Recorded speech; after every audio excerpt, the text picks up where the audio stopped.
जून जुलाई के रोज़े, फिर मगरिब से चंद मिनट कबल मेरी मोटरसाइकिल का ख़राब हो जाना।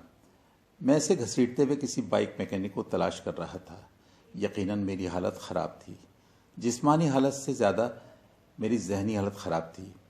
मेरा जहन एक मनफी ख्यालात की चौरंगी सी बन गया था, जिसमें चारों तरफ से ट्रैफिक आ रही थी।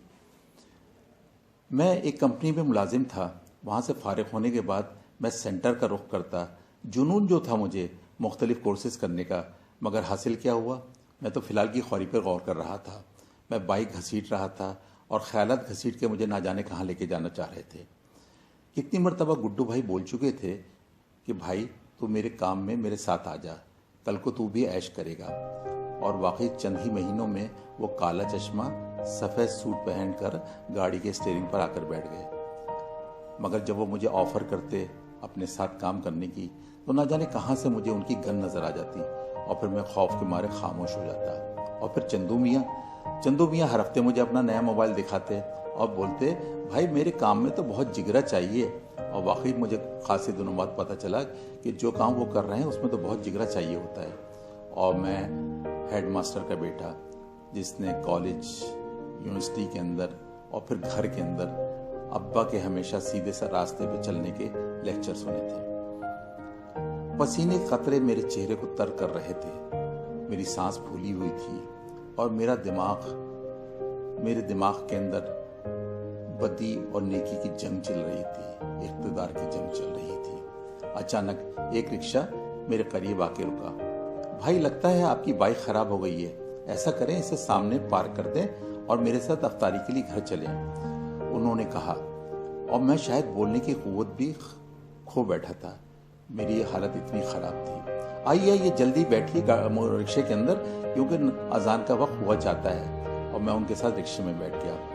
उन्होंने रिक्शा चलाते हुए कहा, मेरा नाम शाकिर है। उनका मकान क्या था? एक कमरे का मकान और एक छोटा सा सहन और एक तख्त के ऊपर उसके इर्द गिर्द 10-12 अफराद अफ्तारी के लिए बैठे हुए थे। बेटा रजा, भाई का हाथ मुंह तो धुला दो, उन्होंने सामने लगे हुए नलके की जानिब इशारा किया।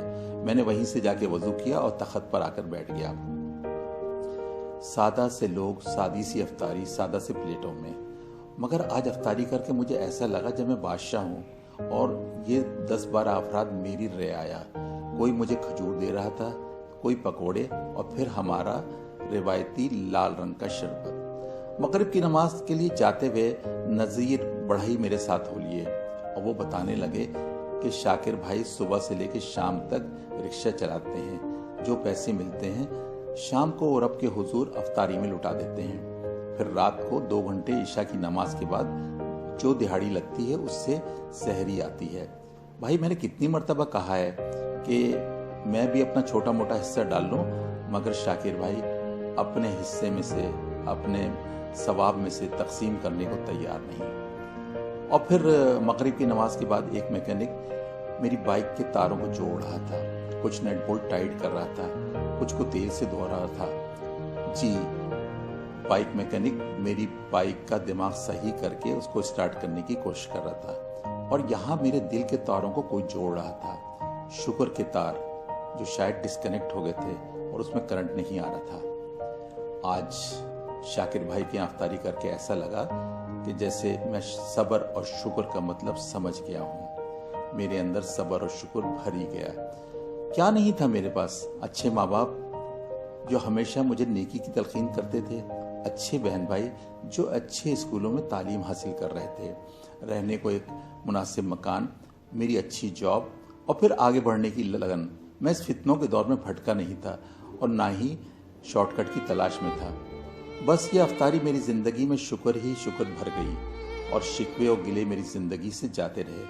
और आज 2 दहाइयों के बाद मेरे घर के लॉन में अफ्तारी करने वालों का एक हुजूम है और सब जानते हैं इसमें ज़्यादातर रिक्शा ड्राइवर हैं। मैं हर रिक्शा ड्राइवर को भाई कह के मुखातिब करता और उन्हें खजूर अपने हाथ से पेश करता अफ्तारी के लिए। शाकिर ने न जाने कितने लोगों को सब्र, शुक्र और तकसीम का दर्स दिया था।